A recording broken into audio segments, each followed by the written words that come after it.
Hi friends, welcome to my classroom. বন্ধুরা, এই ভিডিওতে ক্লাস 9-এর প্রশ্ন সংকলন পারুল প্রকাশনী এর ভৌতবিজ্ঞান সেকেন্ড সেমেটিভ ইভ্যালুয়েশনের যে পশ্চাৎ প্রদত্ত পর্যায়ক্রমিক মূল্যায়নের নমুনা প্রশ্নপত্র আছে এর এক দাগ থেকে পরপর সমস্ত উত্তরগুলো করব। তো শুরুতেই বলবো, আমার চ্যানেলে প্রথমে থাকলে অবশ্যই চ্যানেলটি সাবস্ক্রাইব করো এবং ভিডিওটি অবশ্যই তোমার বন্ধুদের সাথে শেয়ার করবে। আর যদি ফেসবুক থেকে দেখে থাকো, আমার পেজটিকে অবশ্যই লাইক করবে এবং ফলো করবে। তো এখানে গ্রুপ এ এক দাগে আছে, সঠিক উত্তরটি নির্বাচন করে পূর্ণ বাক্যে লেখো। একটি কার্বন 12 পরমাণুর 1/12 অংশের তুলনায় একটি সালফার পরমাণু মোটামুটি কত গুণ ভারী। তো আমরা জানি যে সালফারের পারমাণবিক গুরুত্ব 32 আমরা জানি। সুতরাং একটা কার্বন পরমাণুর 1/12 অংশের তুলনায় এটা 32 গুণ ভারী হবে, অর্থাৎ এটা উত্তর হবে 32। তারপর আছে H1O16 হলে 9 গ্রাম জলে কত মোল জল উপস্থিত। তাহলে এখানে প্রথমে জলের সংকেত আমরা জানি H2O হলে তাহলে আণবিক গুরুত্ব যেটা আছে H1, এখানে 1 দেওয়া আছে, 2 এর জন্য 2 প্লাস অক্সিজেন 16, তাহলে হলো 18। তাহলে 9 গ্রাম জল 9কে 18 দিয়ে ভাগ করলে আমরা পাই 1/2। তাহলে এটা হবে 1/2 মোল বা 0.5 মোল। 1/2 বা 0.5 মোল একই কথা, তাহলে এটা হবে 0.5 মোল। একটি মাকড়সা জলের উপর দিয়ে হেঁটে চলে বেড়াতে পারে, তার কারণ হলো এখানে জলের পৃষ্ঠটানের জন্য জলের উপরিতল টানটান হয়ে থাকে এবং মাকড়সার দেহ হালকা হওয়ার জন্য সহজে জলের উপর দিয়ে হেঁটে চলে বেড়াতে পারে। তারপর আছে ব্যারোমিটারে পারদস্তম্ভের উচ্চতা ধীরে ধীরে কমতে থাকলে বুঝতে হবে যে নিম্নচাপ তৈরি হচ্ছে ধীরে ধীরে এবং বৃষ্টির সম্ভাবনা আছে। তাহলে এটা হবে বৃষ্টির সম্ভাবনা আছে। মনে রাখতে হবে যে যদি হঠাৎ কমে যায় তাহলে সেটা ঝড়ের সম্ভাবনা থাকে, ধীরে ধীরে কমলে বৃষ্টি হওয়ার সম্ভাবনা থাকে। আর 5 আছে, প্রদত্ত কোনটি অপদ্রব্য বা ইমালশনের উদাহরণ। এটা হবে দুধ একটা ইমালশনের উদাহরণ। নিচের কোন ধাতুটি লঘু নাইট্রিক অ্যাসিডের সঙ্গে বিক্রিয়ায় হাইড্রোজেন গ্যাস উৎপন্ন করে। তাহলে এখানে মার্কারি, ম্যাগনেসিয়াম, সিলভার আর কপার, এখানে ম্যাগনেসিয়াম হবে। ম্যাগনেসিয়াম ধাতুটি লঘু নাইট্রিক অ্যাসিডের সঙ্গে বিক্রিয়া করে হাইড্রোজেন গ্যাস উৎপন্ন করে।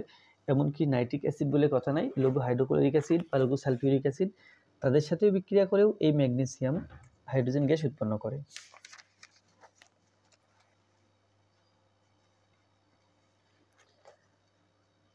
আচ্ছা, এরপরে আছে দেখো এখানে 7 দাগ, প্রদত্ত কোনটি সুমিত লবণের উদাহরণ নয়। তাহলে খাবার সোডা যার সংকেত NaHCO3, এখানে H আছে, সুতরাং এটা সুমিত লবণ নয়। কাপড় কাচা সোডা Na2CO3, এখানে 10H2O, এটা কিন্তু সুমিত লবণ। তুতে CuSO4 5H2O, এটাও সুমিত লবণ। আবার গ্লোবাল লবণ Na2SO4 10H2O, এটাও সুমিত লবণ। কেবল এই খাবার সোডা অর্থাৎ NaHCO3 এটা সুমিত লবণ নয়, এটা হলো একটা আম্লিক লবণ, যেহেতু একটা H পরমাণু বাড়তি আছে। তারপর আছে একটি পাথরের টুকরোকে খাড়া উপরের দিকে ছোড়া হলো।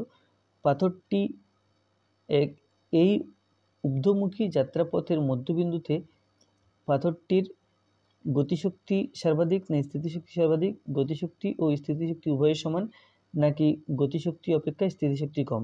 তাহলে এখানে প্রথম একটা কথা বুঝে নিই, যখন পাথরটি সবেমাত্র ছোড়া হলো তার স্থিতিশক্তি সবচেয়ে কম আর গতিশক্তি সবচেয়ে বেশি। যত ক্রমাগত উপর দিকে উঠতে থাকে তার স্থিতিশক্তি বাড়তে থাকে আর গতিশক্তি আস্তে আস্তে কমতে থাকে, এবং সর্বোচ্চ অবস্থানে অর্থাৎ সবচেয়ে উঁচু জায়গাতে গিয়ে তার গতিশক্তি শূন্য হয়ে যায়, কিন্তু স্থিতিশক্তি কিন্তু সর্বোচ্চ হয়। তাহলে মাঝামাঝি জায়গাতে গতিশক্তি স্থিতিশক্তি উভয়ে সমান সমান হবে, কোনোটা অনেক বেশি হবে না, কোনোটা কমও হবে না। এরপরে দেখো, এরপরে আছে যে নিম্নলিখিত প্রশ্নগুলির অতি সংক্ষিপ্ত উত্তর দাও। চন্দ্রপৃষ্ঠে সাইফন নীতি প্রযোজ্য হবে না কেন। তাহলে এখানে এর উত্তর দেখো, এর উত্তর আছে যে চাঁদে বায়ু নেই, সুতরাং বায়ুর চাপও নেই, কিন্তু সাইফন ক্রিয়ার জন্য বায়ুর চাপ প্রয়োজন, সেই জন্য চন্দ্রপৃষ্ঠে সাইফন নীতি প্রযোজ্য হবে না। তাহলে এটা গেল। আর তারপর আছে একটি রাবার ব্যান্ড এবং একটি ইস্পাত তারের মধ্যে কোনটির কোনটি বেশি ইলাস্টিক বা স্থিতিস্থাপক? তো এখানে একটি রাবার ব্যান্ড ও একটি ইস্পাতের তারের মধ্যে কোনটি বেশি ইলাস্টিক বা স্থিতিস্থাপক? এর আগের প্রশ্নটা মিস করে গেছি। এখানে আছে এক টুকরো লোহা পারদে ভাসে কেন? তাহলে লোহার ঘনত্ব আমরা জানি 7.8 গ্রাম পার সেমি কিউব ও পারদের ঘনত্ব 13.6 গ্রাম পার সেমি কিউব। লোহার ঘনত্ব পারদের ঘনত্ব অপেক্ষা কম হওয়ার জন্য লোহা পারদে ভাসে। আচ্ছা, তারপরে ইস্পাতের তার এবং রবার ব্যান্ডে, এখানে ইস্পাতের তার একটি রবার ব্যান্ড অপেক্ষা বেশি স্থিতিস্থাপক কারণ বা বেশি ইলাস্টিক, কারণ ইস্পাতের মধ্যেকার অণুগুলি পারস্পরিক আকর্ষণ বল রবার ব্যান্ড অপেক্ষা অনেক বেশি, সেই জন্য এই ইস্পাতের স্থিতিস্থাপকতা বা ইলাস্টিসিটি অনেক বেশি।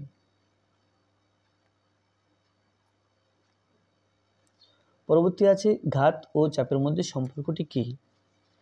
তাহলে চাপ সমান আমরা জানি ঘাত বাই ক্ষেত্রফল বা ঘাত সমান চাপ ইন্টু ক্ষেত্রফল, এটা হলো চাপ এবং ঘাতের মধ্যে সম্পর্ক। এক গ্লাস জল চাঁদের পৃষ্ঠে খোলা অবস্থায় রেখে দেওয়া হলো, কি ঘটবে? তো আমরা জানি যে চাঁদে, আচ্ছা উত্তরটা এভাবে লিখতে হবে, চাঁদে বায়ুর চাপ নেই, সেই জন্য ওই চাপের উপর, তাহলে চাঁদে বায়ুর চাপ নেই সেই জন্য ওই জলের উপর চাপ না থাকার কারণে ওই তাপমাত্রাতেই জল ফুটতে শুরু করবে এবং বাষ্পে পরিণত হওয়ার জন্য প্রয়োজনীয় লিনতাপ ওই জল থেকেই গ্রহণ করবে, ফলে জলের তাপমাত্রা কমতে কমতে ওই জল বরফে পরিণত হবে এবং জলও ফুটতে থাকবে। তো যাই হোক, ওই জল বরফে পরিণত হবে পর্যন্ত লিখলে যথেষ্ট। অথবা আছে তরলের কোন ধর্মের জন্য বৃষ্টির ফোঁটা গোলাকার হয়? এটা হবে পৃষ্ঠটানের জন্য।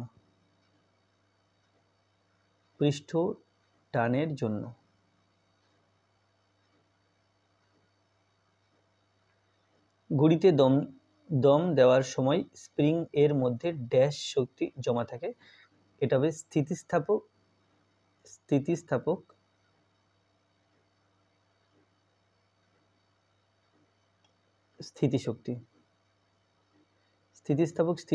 শক্তি জমা হয়। আচ্ছা, নেক্সট আছে 0.5 মোল গ্যাস, এটা আমরা জানি হাফ মোল গ্যাস এসটিপিতে 11.2 লিটার আয়তন অধিকার করে। 1 মোল গ্যাস হলে 22.4 হতো, এখানে যেহেতু 0.5 অর্থাৎ হাফ মোল আছে, তাহলে এটা হবে 11.2, অর্থাৎ এর ক্ষেত্রে 3-এরটা। তারপরে আছে 1000 ml দ্রবণে 0.5 মোল দ্রাব, তাহলে গাঢ়ত্ব হবে 0.5 মোল পার লিটার, তাহলে এটা 1। তারপরে একাধিক আম্লিক হাইড্রোজেন পরমাণু সমন্বিত অ্যাসিডের অণু, কিছু আম্লিক হাইড্রোজেন পরমাণু ধাতুর পরমাণু দ্বারা প্রতিস্থাপিত করে প্রাপ্ত লবণ যেটা হয়, সেটা কিছু সংখ্যক আম্লিক হাইড্রোজেন পরমাণু, পুরোটা না, এটা হবে আম্লিক লবণ, অর্থাৎ 4। তারপরে আছে 9 গ্রাম জলের অণুর সংখ্যা এবং সেই অণুতে উপস্থিত হাইড্রোজেন পরমাণুর সংখ্যা নির্ণয় করো। তাহলে প্রথমে এখানে জলের আণবিক গুরুত্ব বের করে নিতে হবে।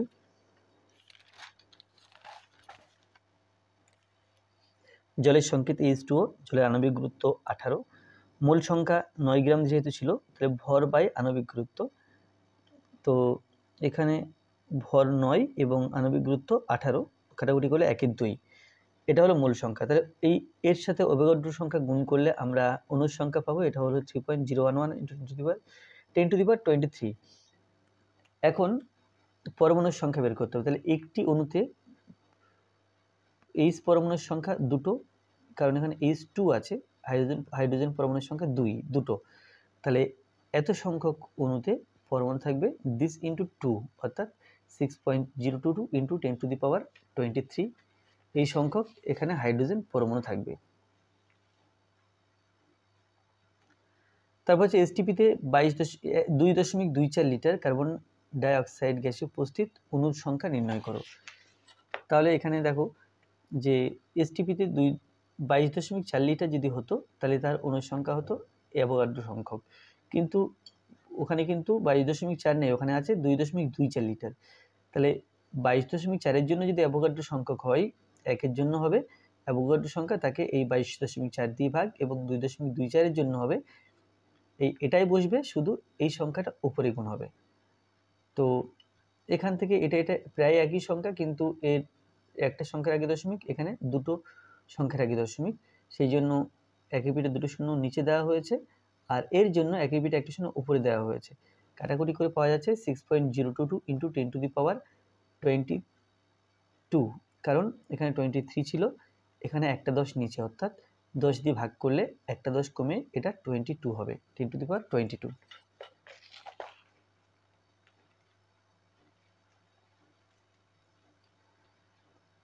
তারপর যে 1 কেজি ভরের একটি নিরেট লোহার বলকে জলে ফেলে দিলে তা ডুবে যায়, কিন্তু ওই বলটিকে গলিয়ে তা দিয়ে তৈরি একটি কড়াই জলে ভাসে কেন? তাহলে এর জন্য তুমি এই প্রশ্নটা উত্তর লিখতে পারো যে এখানে আছে এক টুকরো লোহা জলে ডুবে যায়, কিন্তু লোহার জাহাজ জলে ভাসে কেন? এখানে জাহাজ না বলে লোহার কড়াই বললে উত্তরটা ঠিক প্রশ্নের মতো হবে, যেটা এখানে দেওয়া আছে। তাহলে এখানে যে কোনো বস্তু তখনই তরলে ভাসবে যখন, এগুলো লিখতে হবে, এখান থেকে লিখে স্টার্ট করতে হবে। কোনো বস্তু তখনই তরলে ভাসবে যখন তরলের প্লবতা বস্তুর ওজনের সমান হবে। এক টুকরো লোহা জলে ফেললে তা যতটা পরিমাণ জল অপসারণ করে তার ওজন লোহার টুকরো ওজন অপেক্ষা কম, সেই জন্য লোহার টুকরো জলে ডুবে যায়। কিন্তু লোহার কড়াই, এখানে জাহাজ না লিখে কড়াই লিখব, লোহার কড়া যে পরিমাণ জল অপসারণ করে তার ওজন কড়ার ওজনের সমান হওয়ায় কড়া জলে ভাসে। এখানে যে কড়াই জলে ভাসে, তাহলে এখানে লিখব কি যে কিন্তু লোহার কড়াই যে পরিমাণ জল অপসারণ করে তার ওজন কড়াইয়ের ওজনের সমান হওয়ায় কড়াই জলে ভাসে। 25 ডিগ্রি সেন্টিগ্রেড উষ্ণতায় জলে কোনো পদার্থের দ্রাব্যতা 30 কথাটি বক্তব্যটি ব্যাখ্যা করো। 25 ডিগ্রি সেন্টিগ্রেড উষ্ণতায়, আচ্ছা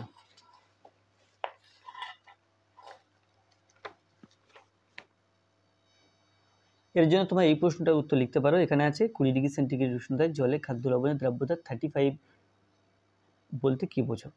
এখানে আছে 20 ডিগ্রি সেন্টিগ্রেড উষ্ণতায় জলে খাদ্য লবণের দ্রাব্যতা 35 বলতে বোঝায় 20 ডিগ্রি সেন্টিগ্রেড 100 গ্রাম জলে সর্বোচ্চ 35 গ্রাম খাদ্য লবণ দ্রবীভূত হয়ে সম্পৃক্ত দ্রবণ উৎপন্ন করে।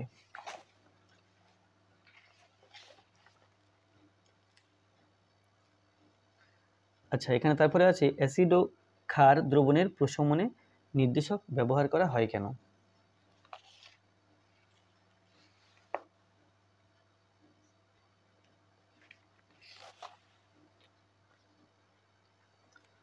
আচ্ছা, তার আগে এখানে আছে ক্লোরাইড দ্রবণের দুটি বৈশিষ্ট্য লেখো। তাহলে ক্লোরাইড দুটি বৈশিষ্ট্য, ক্লোরাইড দ্রবণ, ক্লোরীয় দ্রবণ অসমসত্ব ও অস্বচ্ছ হয়, আর দ্রাবকণার ব্যাস 10⁻⁷ সেন্টিমিটার থেকে 10⁻⁵ সেন্টিমিটারে হয়। আর তারপরে আছে কি, তারপরে আছে অ্যাসিড ও ক্ষার দ্রবণে প্রশমনের নির্দেশক ব্যবহার করা হয় কেন? তাহলে অ্যাসিড ও ক্ষার প্রশমন বিক্রিয়ায় যেহেতু যে মুহূর্তে অ্যাসিড ও ক্ষারের ধর্ম সম্পূর্ণ লোপ পায়, দ্রবণটি লোপ পেয়ে দ্রবণটি প্রশম হয়, সেই মুহূর্তটাকে ধরার জন্য নির্দেশক ব্যবহার করা হয়। অর্থাৎ নির্দেশক ব্যবহার করলে নির্দেশক তার নিজস্ব বর্ণ পরিবর্তনের মাধ্যমে প্রশমন ক্ষণকে নির্দেশ করে।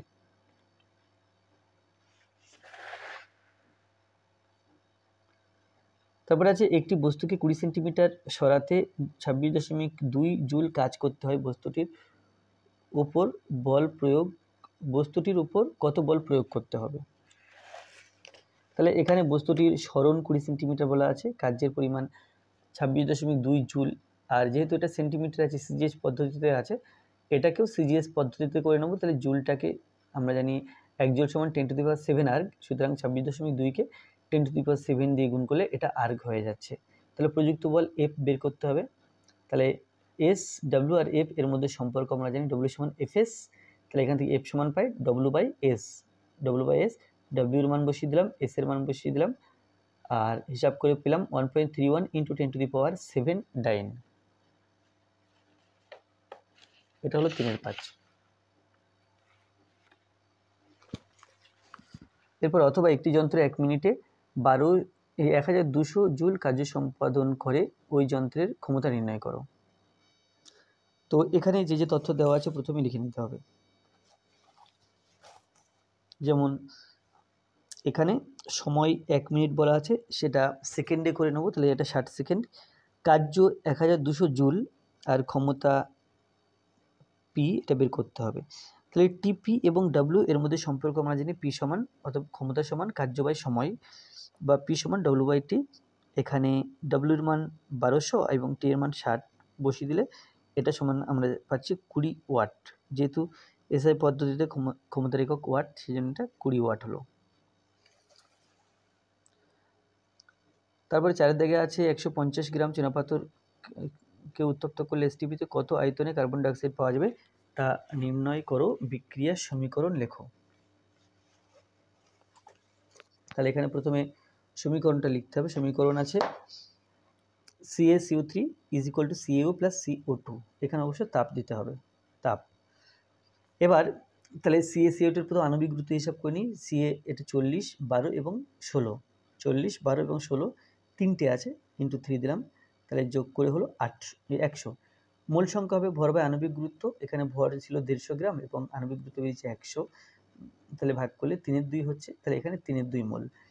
1 মোল CaCO3 থেকে 1 মোল কার্বন ডাইঅক্সাইড উৎপন্ন হয়। এখানে দেখতে পাচ্ছি CaCO3 এর আগে 1, CO2 এর আগে 1, তাহলে এটা যদি 1 মোল হয় কার্বন ডাইঅক্সাইড তৈরি হবে 1 মোল, বাট এটা আছে 3/2 মোল, তাহলে কার্বন ডাইঅক্সাইডও 3/2 মোল তৈরি হবে।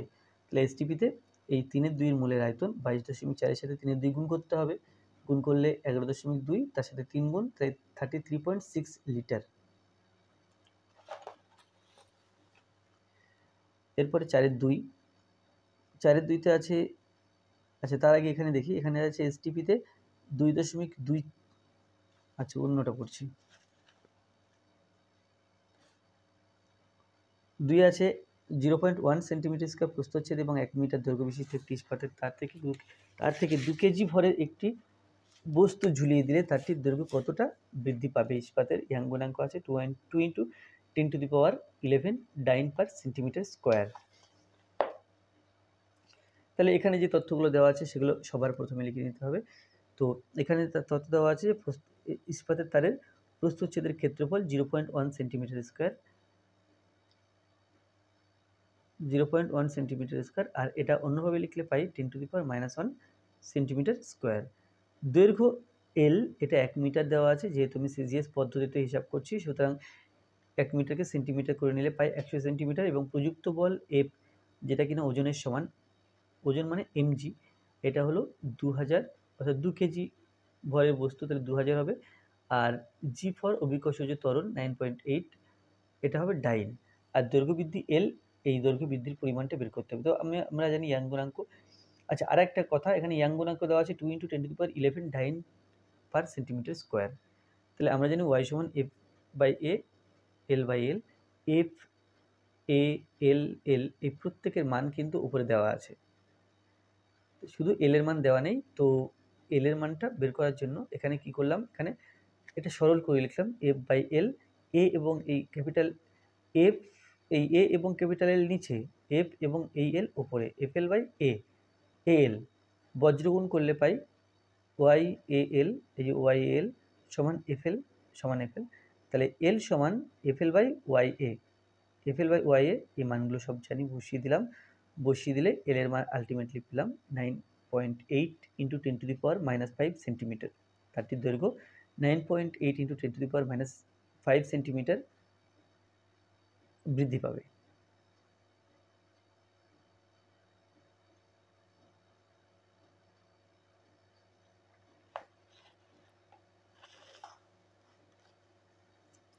এরপরে 4-এর 2 দেখো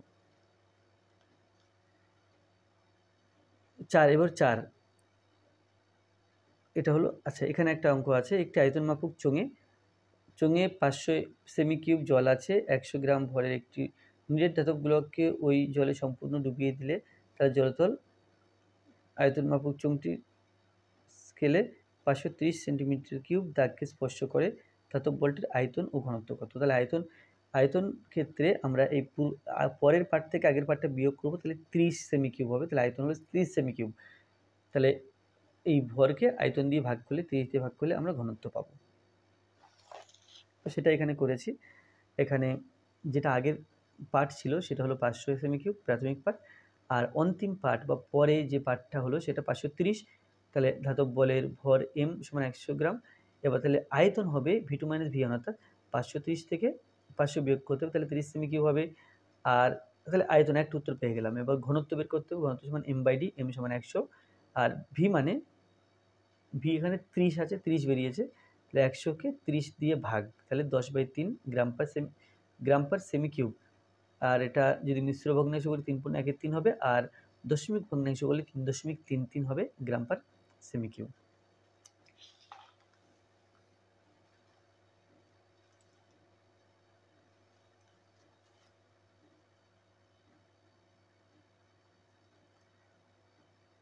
এরপরে আছে গ্লোবাল লবণের দ্রাব্যতা লেখো, অঙ্কন করো এবং ব্যাখ্যা করো।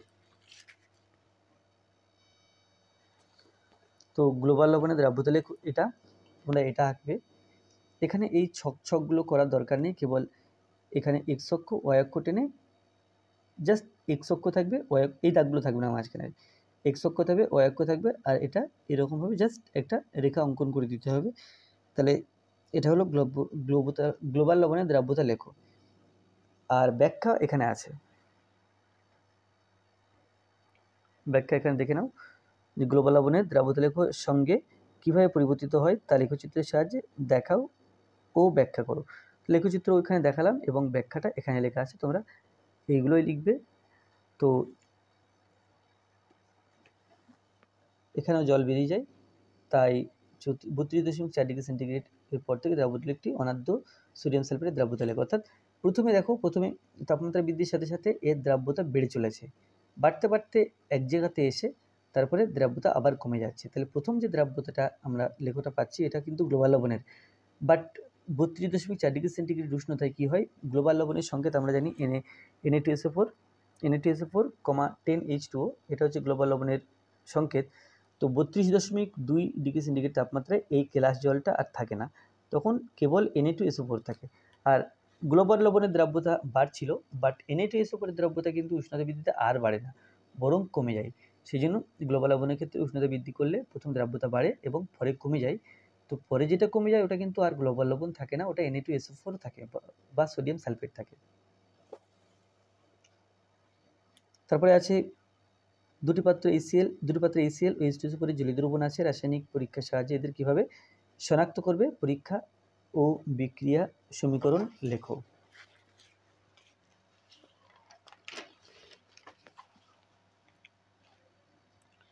তাহলে এখানে দেখো লিখেছি, দুটি পাত্র থেকে অল্প পরিমাণ তরল দুটি আলাদা টেস্ট টিউবে নিয়ে প্রতি টেস্ট টিউবে কয়েক ফোঁটা AgNO3 যোগ করতে হবে।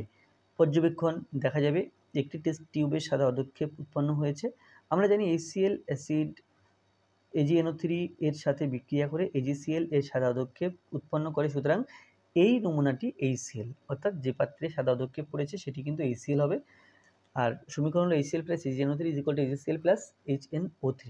অপর টেস্ট টিউবে কোনো অধক্ষেপ উৎপন্ন হবে না, সুতরাং অপর টেস্ট টিউবে H2SO4 আছে।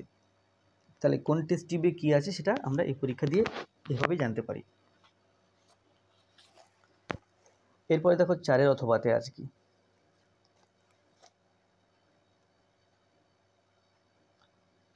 4-এর অথবাতে আছে জিঙ্ক অক্সাইডকে উভধর্মী অক্সাইড বলা হয় কেন, উত্তরে ওই উপযুক্ত সমীকরণ সহ ব্যাখ্যা করো। তাহলে এখানে জিঙ্ক অক্সাইড ZnO সংকেত, তীব্র অ্যাসিড ও ক্ষার উভয়ের সঙ্গে বিক্রিয়া করে লবণ ও জল উৎপন্ন করে, অর্থাৎ জিঙ্ক অক্সাইডের মধ্যে অ্যাসিড ও ক্ষার উভয় ধর্মই আছে, তাই একে উভধর্মী অক্সাইড বলে। যেমন ZnO plus 2HCl, ZnCl2 plus H2O, তাহলে জিঙ্ক অক্সাইড অ্যাসিডের সাথে বিক্রিয়া করছে, অর্থাৎ এর ক্ষারধর্ম আছে। আবার ZnO plus 2NaOH equal to Na2ZnO2 plus H2O, তাহলে এখানে কি হচ্ছে, এখানে জিঙ্ক অক্সাইড এই ক্ষারের সাথে বিক্রিয়া করছে, অর্থাৎ অ্যাসিড ধর্ম আছে। এই বিক্রিয়া থেকে দেখা যাচ্ছে ক্ষার ধর্ম আছে, এই বিক্রিয়া থেকে দেখা যাচ্ছে যে এর অ্যাসিড ধর্ম আছে। সুতরাং এটি একটি উপধর্মী অক্সাইড, অর্থাৎ এর মধ্যে অ্যাসিড ধর্ম এবং ক্ষার ধর্ম দুই রকম ধর্মই থাকে। এরপর 4-5 আছে সমান ভর বিশিষ্ট দুটো বস্তুর গতি শক্তির অনুপাত 1:4 হলে তাদের বেগ যথাক্রমে v1 ও v2 এবং হলে v1 ও v2 এর মধ্যে সম্পর্ক নির্ণয় করো। তো ভর এখানে m ধরে নিলাম, তাহলে গতিশক্তির অনুপাত half m v1 square is to half m v2 square. এটা half m v1 half m v square, এখানে 1 আছে, এটা প্রথমটার, এটা দ্বিতীয়টার, এই অনুপাত 1:4। এখন হাফ এম দিয়ে ভাগ করলে v1 square is to v2 square, v1 square by v2 square সমান এটা 1/4। তাহলে v2 সমান না 1/4, তাহলে v1 v2 তার হোল স্কোয়ার লেখা যায়, যেহেতু এখানে স্কোয়ার আছে এখানে স্কোয়ার আছে, 1/4 কে 1/2 হোল স্কোয়ার লেখা যায়। v1 বাই v2 সমান 1/2, তাহলে v2 সমান বজ্র গুণ করলে পাই v1 এককে v1, v2 এককে v2, তাহলে v2 সমান 2v1। তো এটা হলো যে v1 এবং v2-র মধ্যে সম্পর্ক।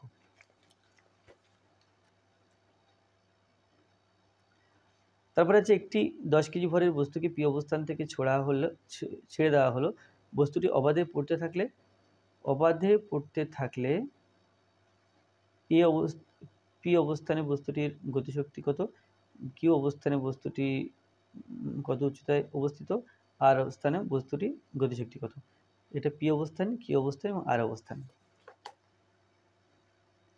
পি অবস্থানে বস্তুটি গতিশক্তি 0, কেন কি প্রথম যখন পি অবস্থান থেকে বস্তুকে ছাড়া হবে তখন বস্তুটি স্থির ছিল, গতি ছিল না বস্তুর মধ্যে কোনো, তাই গতিশক্তি 0 হবে। আর বি কি অবস্থানে, অর্থাৎ মাঝখানে এই অবস্থানে, দেখো এই মাঝামাঝি এই অবস্থানে এখানে আছে কি অবস্থান, এটা কি অবস্থান, এখানে স্থিতিশক্তি 294 বলা আছে। তো কি অবস্থানে মোট মাটি থেকে উচ্চতা h মিটার, তাহলে h মিটার আছে, স্থিতিশক্তি সমান mgh, এটা সমান 10 × 10, m ফর 10, g ফর 9.8 এবং h ফর h, তাহলে এটা হলো 98 h জুল। তাহলে এই যে স্থিতিশক্তিটা, এটা প্রশ্নে বলা আছে 294, তাহলে সেই জন্য লিখব যে 98h = 294 আর h = 3। কি অবস্থানে বস্তুটি মোট মাটি থেকে উচ্চতা 3 মিটার এবং সি আর অবস্থানে বস্তুটির গতিবেগ ভি হলে ওই অবস্থানে মোট গতিশক্তি, আচ্ছা আর অবস্থান মানে এই জায়গাটা, যখন এখানে আসছে তখন স্থিতিশক্তি আর নেই, কেবল গতিশক্তি আছে। তো এখানে প্রশ্ন ছিল কি যে আর অবস্থানে গতিশক্তি কত, গতিশক্তি এখানে বের করতে হবে। তো আমরা জানি যে মোট শক্তি ধ্রুবক থাকে অবাধে পতনশীল বস্তুর, তাহলে মোট শক্তি সমান গতিশক্তি প্লাস স্থিতিশক্তি প্লাস গতিশক্তি, এটা 750 জুল আছে। কারণ দেখো একদম যখন টপ পজিশনে ছিল তখন কিন্তু স্থিতিশক্তি 750 ছিল, এখানে যখন এসছে দুই শক্তি মিলে 750, এখানে যখন আসছে তখন দুই শক্তি মিলে 750, আমি সেটাই লিখেছি, স্থিতিশক্তি প্লাস গতিশক্তি মিলে 750। তো যেহেতু সবচেয়ে নিচে স্থিতিশক্তি শূন্য, সেই জন্য এখানে 0 বসাই, এখানে গতিশক্তি বসাই, 0 প্লাস গতিশক্তি সমান 750, গতিশক্তি সমান 750 জুল, তাহলে এটা হবে 750 জুল। তাহলে আর অবস্থানে অর্থাৎ এই অবস্থানে বস্তুটির গতিশক্তি হবে 750 জুল, অর্থাৎ এই মোট শক্তির সমান, সবটাই গতিশক্তি, স্থিতিশক্তি নেই। তো আজকে ভিডিওটা এই পর্যন্ত। ভিডিওটা ভালো লাগলে অবশ্যই লাইক করবে, কোনো প্রশ্ন থাকলে কমেন্টে জানাবে, আর আমার চ্যানেল প্রথম হয়ে থাকলে অবশ্যই চ্যানেলটি সাবস্ক্রাইব করবে। ধন্যবাদ।